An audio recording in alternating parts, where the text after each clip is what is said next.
Hey everyone, it's Michael. Today's episode of the podcast is a very special one.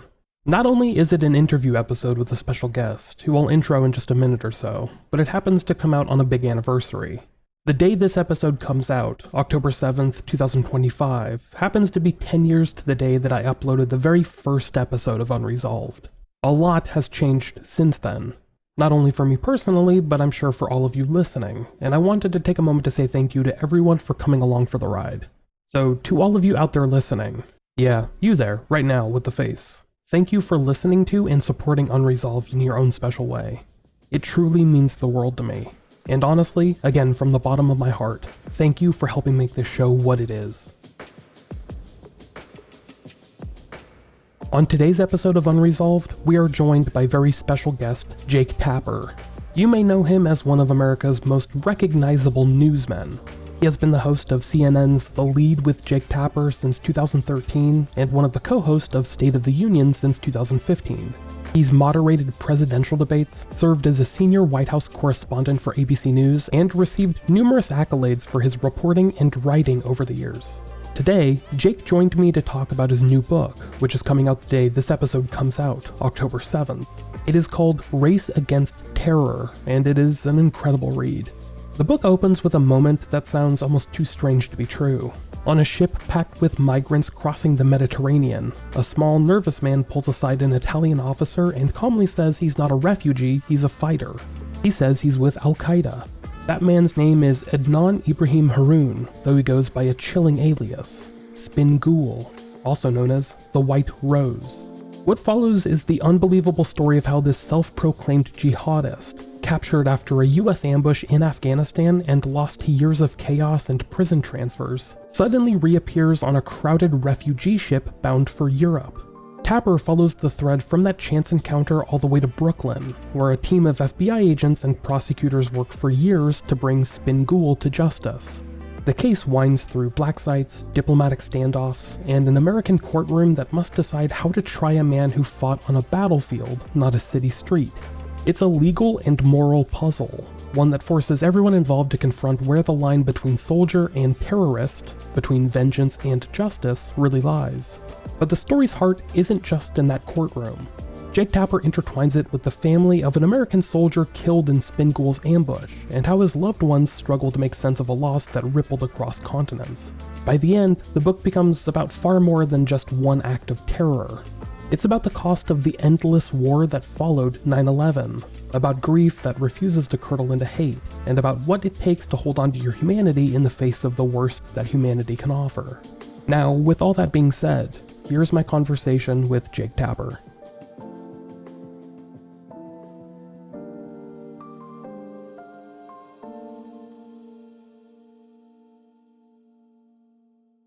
So, thank you for taking the time to chat with me. How's your morning going so far? It's good. You know, I'm 56, so I go to the gym and I'm so proud of myself. It's really ridiculous. That's something to be proud of. And I'm like walking around. I'm like, yeah, actually, my body is actually functioning today. I don't feel like I'm about to fall into a coffin. All right.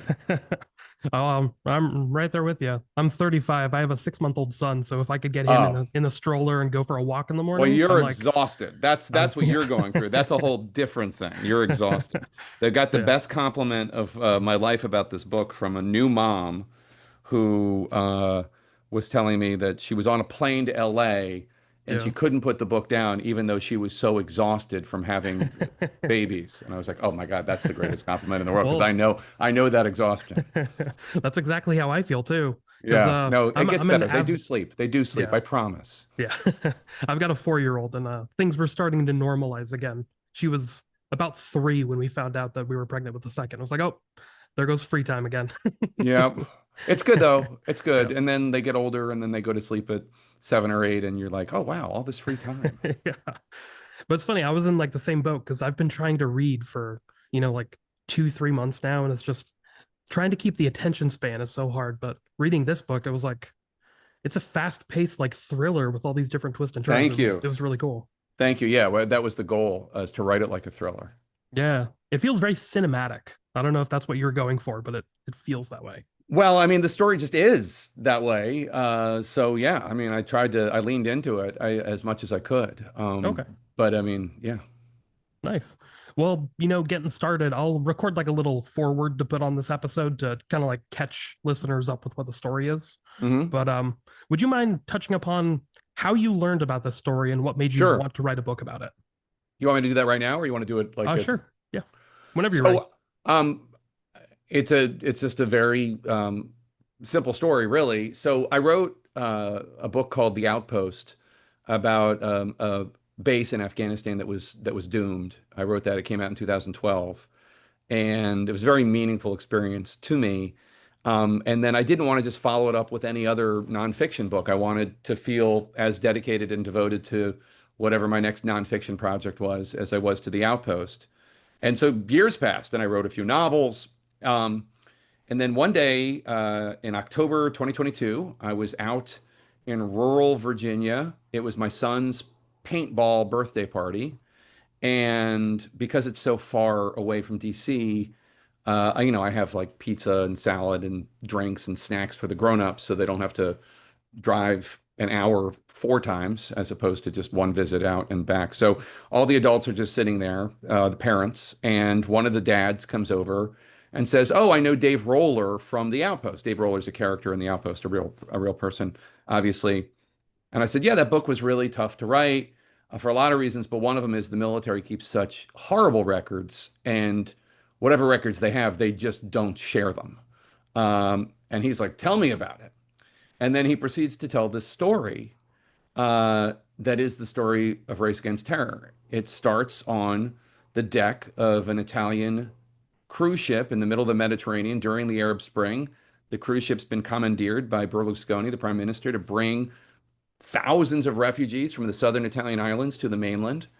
And a gentleman walks over to one of the Italian Green Berets and asks for water. He gives him some water, notices that this guy, he's from Niger, has a bullet wound in his arm. He asks him how he got it. Basically, he says, "I got it fighting Americans in Afghanistan. I'm with al-Qaeda." And from there, the story just goes on to this incredible tale where the Americans are told about this guy by the Italians, Spin Ghul. They take him into custody. And they're like, the Italians like, "Do you know this guy, Spin Ghul?" And the Americans have heard of him for sure, because he was active with al-Qaeda in 2002, 2003. And they've since captured a lot of guys from al-Qaeda. This is 2011. But this is the Obama era. So you can't take anybody to Gitmo, and the Italians are going to hand over anybody to go to Gitmo.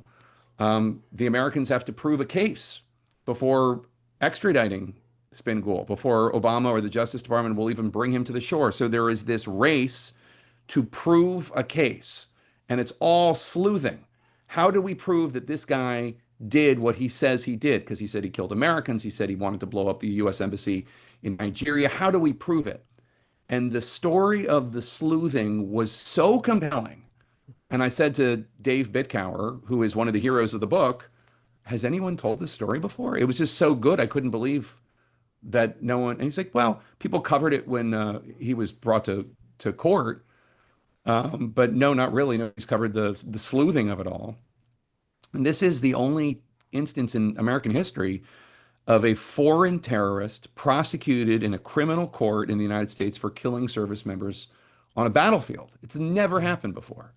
So it's this incredibly unique case, and the story was just so compelling. And I took Dave Bickauer out to lunch, and then he introduced me to Shreve, and then met and like, then I was interviewing service members, and it Mhm. just became this incredible story. And every person I interviewed, I couldn't even believe how compelling the story was. There's the human element because he did kill Americans, and there's the story of the ambush and the story of the service members who survived and the ones who didn't.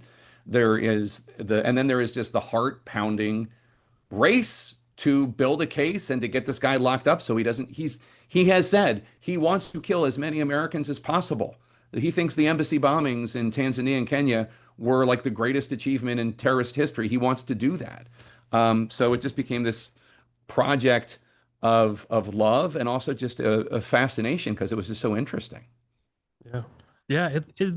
is insanely interesting. Just all the different characters that you kind of weave throughout the story, and the way that you are able to tell their story in such like a succinct yet a really in-depth way. It just makes them feel like you know them, like they're almost like archetypes. One of the things I've learned, this is my eighth book, and one of the things I've learned, hopefully, is editing. Because I love the Outpost, but it's about a 500-page book. And it's at a certain point, and I think it's maybe through the novels that I wrote, at a certain point, I became just much more disciplined when it came to cutting and eliminating and thinking to myself, I am at service to the reader.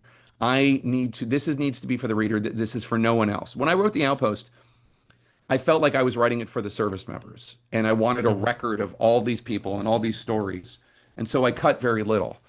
And while I still feel the need, the compulsion to tell the story of the service members in this book, I also felt the need, like I felt very clearly the imperative of I want as many people as possible to know the story, and that means it needs to be the quickest, fastest, most interesting book possible. And so I just need to be much more disciplined. Yeah. Well, that's really an art form in and of itself. So I just wanted to applaud you on that. Um, Thank you. when you started researching this story, was there a specific moment where you realized this was becoming, something really in depth, like a book, or is becoming a massive project Oh, immediately it was a book. immediately? Yeah, as soon as um, as soon as Shreve and Bitcower, who are two of the main characters, as soon as we went to lunch, and they told me all of these things that I had not explored, all these different characters, Roshana Muhammad from the FBI, and this guy Dave Hodgson from the U.S. Army Investigative Unit, and all these different people, and just the fascinating way that they built this case. And look, I'm no different from anybody else. Like, I love a good police procedural. I love to know, like I loved CSI. Like Mhm. how do you prove the case? I love, Law and Order and NCIS and all these shows. I love that stuff. It's really interesting to me. How do you prove it? Yeah. And that's part of obviously being a journalist too. But these prosecutors, just the way they told the story, it was just so interesting because it wasn't enough that Spin Ghul had confessed. Any defense attorney would be able to say, "This is just some crazy guy. You have no proof he did any of this. You can't even tell me the date of the ambush he says he participated in." They had to prove it. They had to have physical evidence or witness testimony for every part of the story, Mhm.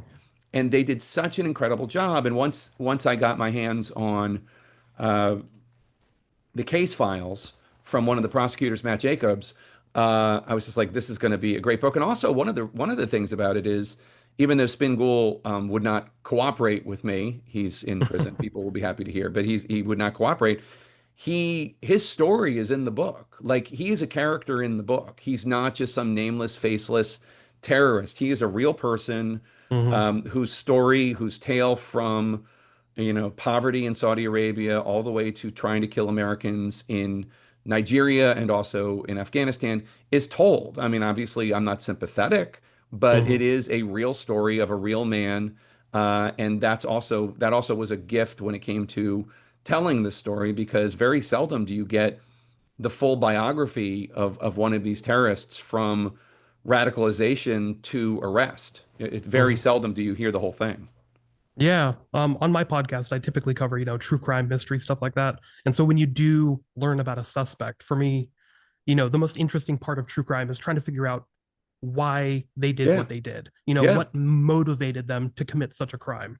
yeah. And like you said, in this book, you don't really sympathize with Spin Ghul, but you do understand, you know, the path he was put on and how he got there.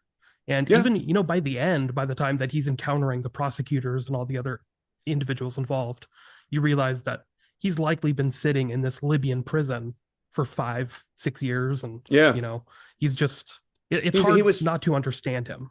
yeah. I mean, I think he was obviously a religious zealot with all that entails with anybody that goes into terrorism. But also, I think it's fair to say he had been arrested by the Gaddafi regime in 2003, and and I'm tortured for years, and I'm sure that must have played a horrific role in his life. I don't have tremendous sympathy for him, but that also helps explain why when he got out during the Arab Spring, when Gaddafi was emptying the prisons and sending jihadi extremists to Europe because he wanted them, to, oh, you don't like me? Okay, fine. This is because, people like Gaddafi, they thought that they were containing extremism and radicalization in Libya. And to a degree, he and Mubarak and other Arab strongmen do that with, horrific human rights abuses, but they do that. And anyway, he gets out and he's so eager to talk about who he is and what he's done and he's proud of his career as a terrorist. He thinks it's the greatest thing in the world.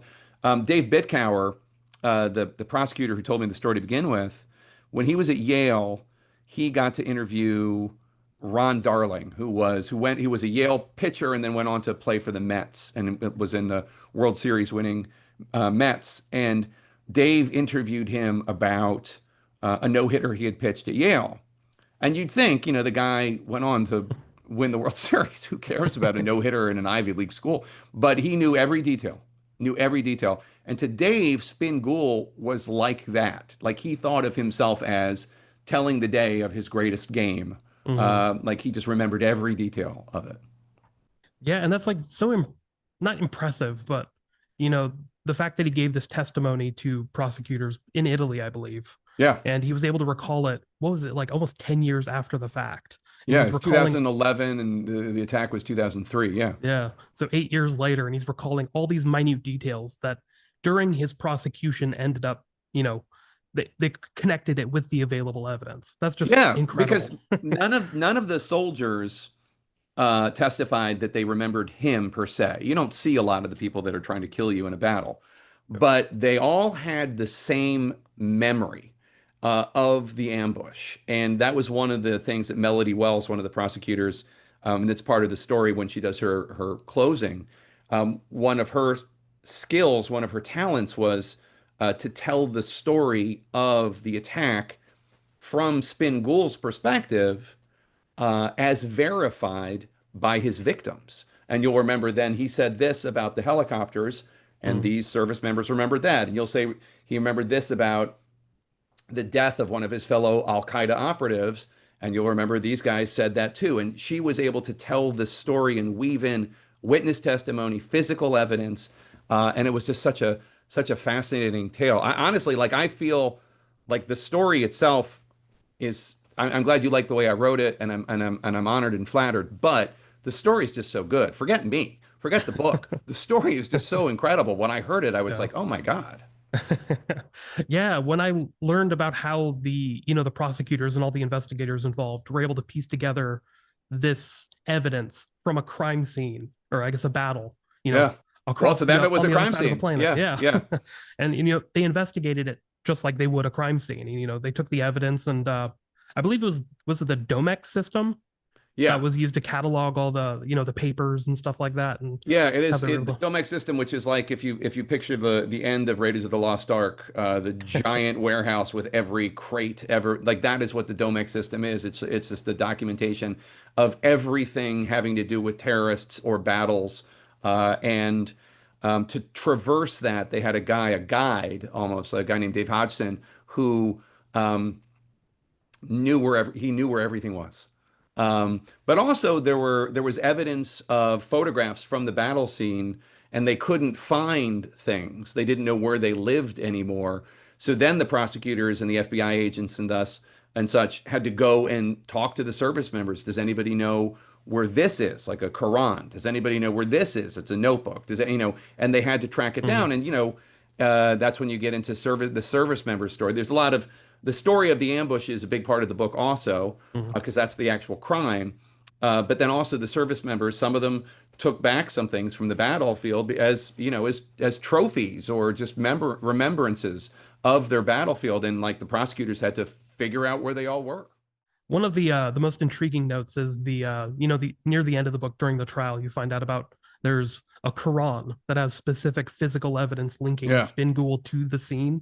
And it's just like, that's exactly out of an episode of CSI. Totally. And the woman, the woman who finds it. So this, I mean, that this was one of the great joys of writing this book is so many of the characters are characters that you would, if you wrote this as a Hollywood screenplay, you would say, okay, we're going to have one of the FBI agents be an African American woman from Baltimore who's Muslim. And like, in the writer's room, they might be, come on, that's a little much. No, it's real. It's Rashana Muhammad, one of the heroes of the book. That's who she is. Mhm. Because to her, this is not Islam, al-Qaeda. This is a perversion of her faith. Yeah. And then the woman at Quantico, the fingerprint expert, is this woman with dyed red hair, tats all over her body, a nose ring. Again, like a character from CSI or from Yeah. Cold Case or NCIS or something. what's the other one? It was a really intense one with Joe Mantegna, and Uh, and really dark. Mandy Patinkin was in it. Anyway, there was another one of these Criminal procedurals. Minds. Criminal Minds. That's it. This woman is from Criminal Minds, and and also she was. I mean, just in terms of life imitating art, imitating life, she was inspired to go into detective work like this by watching an episode of Crossing Jordan because she was originally going to be a veterinarian, then she filled in at the vet's office, and it was just too painful to have to put cats and dogs down. She hated it, and her mom's like, they're watching Crossing Jordan one night. You could do this." And so she goes to West Virginia University, becomes an expert in fingerprints, goes to Quantico, and like is a key member of the team that helps lock away this Al Qaeda terrorist. Yeah. It's so amazing. Just all these different, like, story threads that lead to this culmination. It's just the fact that this story is woven over 2 decades, pretty much. Yeah, from And it, 2003 to I guess 2018 is when the verdict comes down. But right now, today, whether or not they know it, the Trump administration is going to go forward with trying to criminally prosecute a terrorist for killing service members abroad, one of the Mhm. conspirators behind the Abbey Gate bombing in 2021. And they're going to do that in Virginia. They're doing it right now at the time, and we get into the political wins in the book, at the time in 2021, I'm sorry, in 2011 and 2012, incredibly controversial to try a terrorist in a criminal court as opposed to sending him to Gitmo or go doing a military commission. But now uh, Trump's going to do it too, and I bet he doesn't even know he's following in Obama's footsteps. Mhm. Yeah, it's a really interesting kind of like through line through the story is that you establish how when Obama became president, he established, no, we're closing Gitmo, it's going to be done. And obviously there were a lot of roadblocks to doing that. Oh yeah, And it it's still led to, open. yeah, It's still still open. open today. But Yeah, but one of the other things, though, is that Obama wanted to prosecute terrorists in criminal courts, and he faced a lot of headwinds, not just from mhm, Republicans, but from Democrats too. But even if he hadn't wanted to do that, the Italians would not have turned over Spin Ghul in 2011 to the Americans for prosecution at Gitmo mhm, or in a military tribunal, or if the death penalty was on the table, because by 2011, Europe had so revulsed at the American global war on terror and how Bush had conducted it, and even Obama to an extent when it comes to the drone campaign, they were only going to help if certain things were done in certain ways. So mhm, even if Obama had not said we're going to do this in a criminal court, the Italians would have insisted on it. mhm. And then Yeah. maybe Spin Ghul would have been freed. And we Mhm, all, his goal and his life's goal was to kill Americans, and I'm sure he would have succeeded. mhm. Yeah, it's really interesting. That's how the kind of like the namesake of the book comes in because American prosecutors are trying to make this case to an Italian court that basically says, yeah, we're going to charge him in a criminal court, but we don't want to execute him. We don't want to send him to Gitmo. So it's kind of like, the middle part of this book is almost a procedural Yeah. Well, back and forth. they have to prove the case before the Italians. They have to prove the case to a degree before the Italians will turn him over. And the Italians, at the end of the day, he didn't do anything to the Italians. The Italians can't prosecute him for killing Americans. Mhm, And so uh, the Italians would send him to a refugee camp. And those are low security, if no security. I mean, he would have easily just like walked over the bush and gone and killed Americans at a Starbucks. I mean, it would have happened. That was his goal. Um, so they had to race to build a case. And then they had to build the case to convict him, or else who knows what would happen. One of the trials that happens during all of this, there's a guy being tried for the embassy bombings, a guy named Galani. He was being tried in a criminal court for terrorists, not for killing soldiers on a battlefield, but for killing American civilians and African civilians. And he almost gets acquitted because the evidence is tainted by torture. The judge throws out the key witness, and Galani is acquitted of 284 out of 285 Mhm. charges. And all the politicians and people in the national security world are watching and saying, "Oh my God, like this guy almost got acquitted." Um, and then he would have just like, what would have happened to him? Would he just be set free in Brooklyn, set free in Manhattan? We can't have that happen. And so there was a real fear of even bringing Spin Ghul to the United States, what that might mean. Mhm. Yeah, one of the aspects of the book that I really like is this. I don't know if it was intentional or not, but it almost seems like this theme of how, prosecutors want to try and, build a legal framework for trying terrorists in American courts, and Yeah, how difficult that is, because when you think about something like Nuremberg, where we were trying international war criminals and almost like this international coalition of a court, how that was very different. And trying to try terrorists in the US criminal court it's such a novel thing. Like yeah. hadn't been tried before and hasn't really been tried since, until just now, like you were saying with Trump. So Nuremberg, I mean, the fascinating parallel with that is like, that was obviously a state actor, Mhm. Germany, Nazi Germany, and the Nazis kept meticulous records of everything. And al-Qaeda is not that. They're not affiliated with a specific state, and they don't keep great records, intentionally or unintentionally. They're just so there's so much subterfuge because they operate in the dark, because they're committing acts of terrorism, not genocide through camps set up by the state, etc.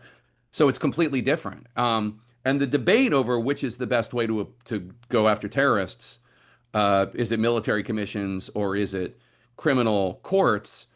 I feel like it's pretty much been answered by just the success of the criminal courts. The criminal court system has locked up hundreds of terrorists.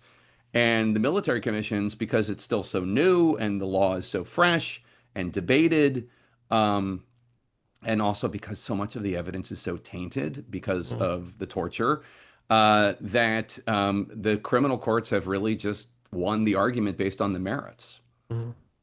Yeah, and it seems like it's becoming almost like this moral question, because now you have the US government going after these terrorists in Venezuela, you know, Yeah.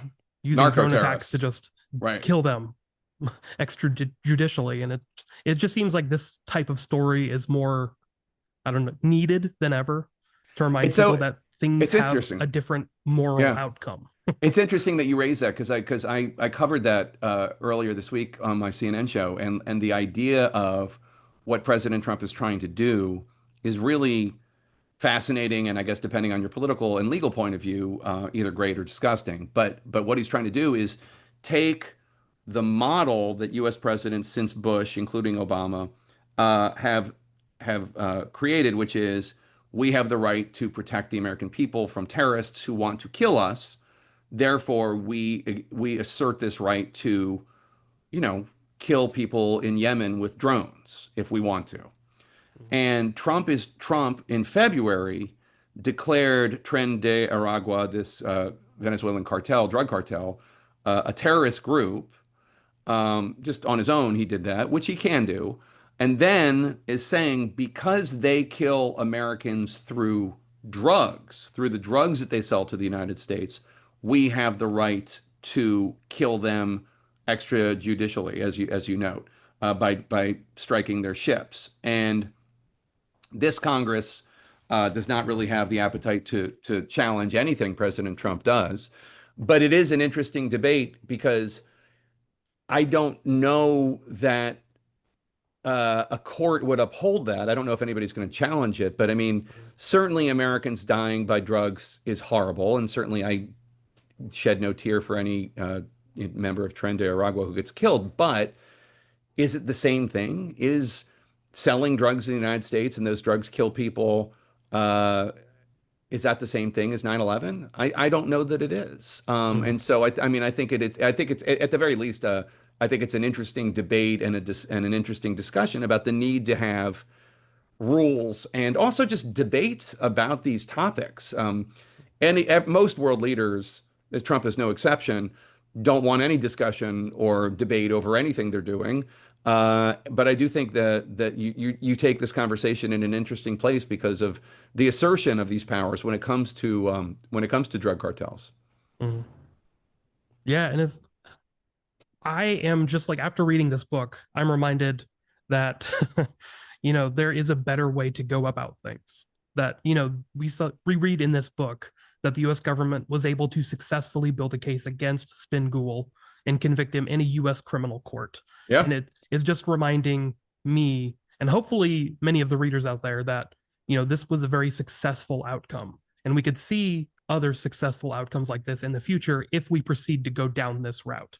And Although the judge, right, Judge Kogan at the end of the book, even though he supervises the successful prosecution and I think is a compelling character, he doesn't understand why they did it at all. His view is like Obama's the president. He can set any rules he wants. Why are we doing this? This is so stupid. Are we doing this? He basically thought that the entire trial was just to demonstrate what you're talking about. Like, look, we're the Americans. We have these great ideals and we can fulfill them.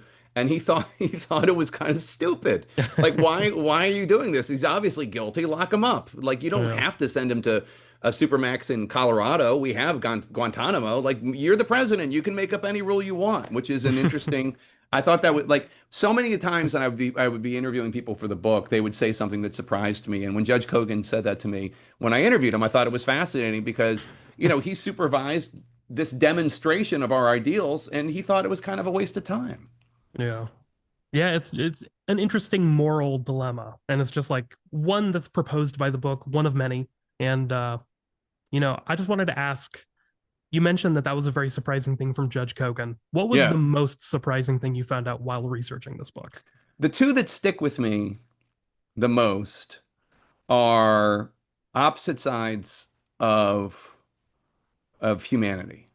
One of them is Doc Simmons is a character who is in at Firebase Skin in 2003. He's the medic, and he's also a man of deep religious faith, deep Christian faith.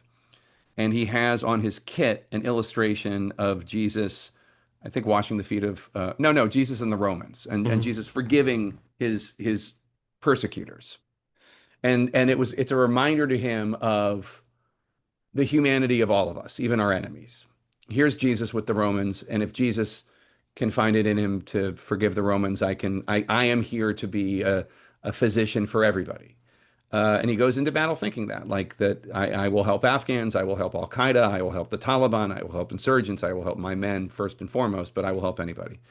And after the ambush, his heart is so changed, he rips that illustration, he rips the picture off his kit. That was such a powerful moment to me that he went through that crisis. And then conversely, the brother of one of the two men that Spin Ghul is convicted of killing, uh, Renly Dennis, the brother of Jared Dennis, who was killed at Firebase Skin. Renly Dennis um, reads a book called You Cannot Have My Hate. The book is written by a Frenchman whose wife was killed when ISIS attacked the Bataclan nightclub in Paris. And it's basically saying, the book basically says, you took my wife, but I'm not gonna obsess about you. I'm not gonna devote my life to hating you. You cannot have my hate. And Renly basically is inspired when it's time for the victims' impact statements during sentencing to forgive Spin Ghul and say, my brother Jared, he would have wanted me to forgive you. He would have like, yeah, and I'm not gonna sit here hating you. I'm gonna forgive you. I feel bad for you. I'm gonna forgive you. And it is so moving and so powerful that Judge Kogan has to go into his chambers to collect himself before sentencing Spin Ghul. So those two moments were the most. Those are the ones that stay with me. But honestly, the book is, and again, this isn't because of me. I just happened upon the story. The book is so full of so many incredible Americans and incredible characters, and with their own stories and their own fears and hopes and dreams. It was really just such a, I mean, it was a lot of work writing the book, but it was such a pleasure writing it and telling these people's stories. Mm. Yeah, I think of all the stories that you told throughout the book, I think the one that stuck with me the most was probably, the anecdote about Renly near the Yeah, end with that. And just when you introduce his brother, Jared Dennis, earlier in the book, it yeah. was one of those when you introduced him, I started immediately in my mind, I'm like, there's no way this part of the story ends well. But Yeah, it I'm was sorry. also That I mean, that's a tell. I know. As soon as you, it's like in the war movie. As soon as somebody's talking about how much he misses his wife, you're like, oh God. yeah. But it was funny because I grew up, so I was 11 years old when September 11th happened. So when I was 18, coming of age, that was when the war on terror was still pretty Yeah, much at its fullest. Iraq and Afghanistan were both raging. And I had a lot of friends who were graduating from high school or, didn't graduate from high school that joined the military. A that sounds couple like joined. Jared Dennis, Yeah, exactly. who barely graduated. Yeah, Yep. And some of them, I just saw so many of my friends in him, like yeah, barely graduating, enjoying chasing girls and smoking weed more than yeah. reading books. Class clown. Everybody Yep. loves him. Yep. Kind of a goof off. Almost doesn't graduate. His mama gets involved. Kid, like a Native American from Oklahoma. Mhm. Great kid. Everybody loved him. Kind of a goof. Almost gets kicked out of the military Mhm. for a hot piss for a drug test that goes bad. But ends up, being one of the best soldiers in the unit. Private Jared Dennis, who dies in action, who volunteers to go out into the ambush and try to help his fellow soldiers. Same thing with Ray Lozano, an American, great guy, Latino, wife, two kids at home, or I think he had pregnant wife at home, Mhm. and a daughter. And he was married to his wife Sarah, and he was like working at the front desk of the Motel 6, making no money, and the Air Force just seemed like a better option for him. And he and Jared enlisted before 9/11, before, back when it seemed like a low risk professional option.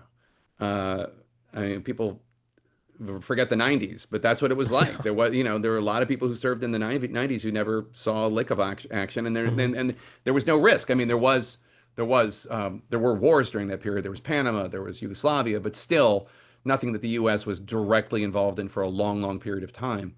Mhm. And then all of a sudden they'd enlisted, and all of a sudden we were at war with al-Qaeda, and Yeah. they were thrust into harm's way.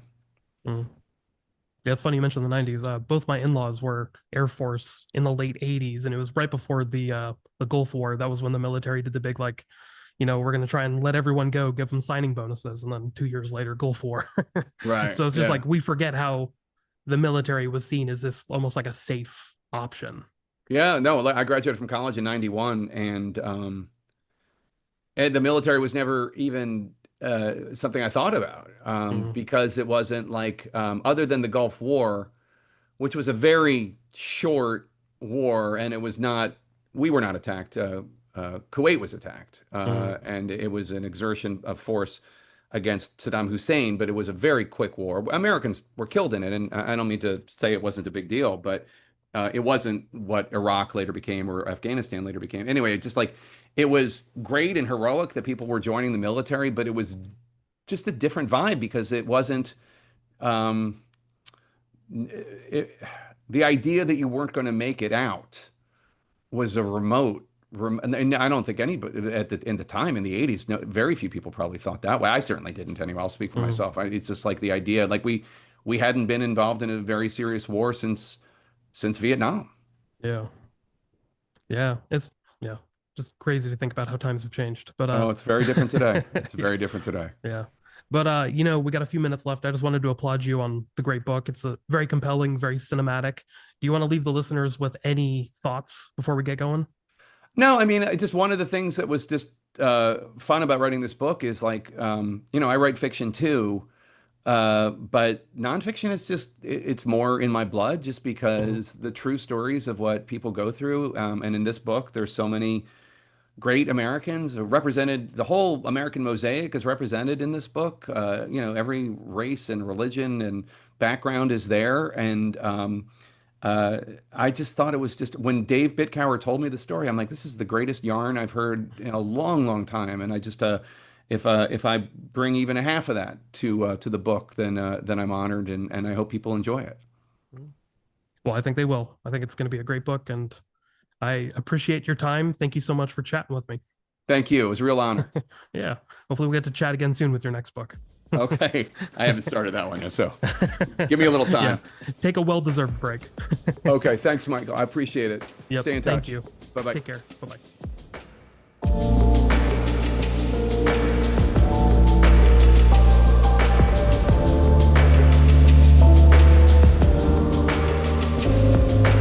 I want to give another special thanks to Jake Tapper for joining us on the show. It was an honor to chat with him, and honestly, he could not have been a nicer guy to talk to. As you could probably tell, I was pretty excited and maybe a little over-caffeinated during our chat. But please go and check out his new book, Race Against Terror, from Atria Books, wherever you can find it. I honestly had a hard time putting it down. It's a gripping story, and Jake did a great job writing it. Go check it out. Lastly, before we go, I want to give another quick thank you to everyone listening. It's really, truly hard to believe that it's been 10 years since this show got started. When I uploaded the first episode of Unresolved, I was a middle school librarian in my mid-20s with a little too much free time at my disposal who had dabbled in journalism back in college and always had an interest in true crime. When I uploaded the first episode of the original Night Stalker series, I did not expect anyone to listen. But a ton of you did, and you not only gave me good constructive criticism, you complimented and encouraged me to keep going. I'm so glad that I did. I'm not gonna lie, there have been times over the last decade that I thought, maybe enough's enough, maybe it's time we wrap up the show. When I had kids, when things in my own life just got a little too overwhelming, during my half dozen or so cross-country moves. Seriously, I'm just about done with those. But I'm so happy that I still have this show. It's become a constant in my life over the last 10 years, and I don't think I would give it up for anything. Now that I look back on the last decade, I wonder where the next 10 years will take us.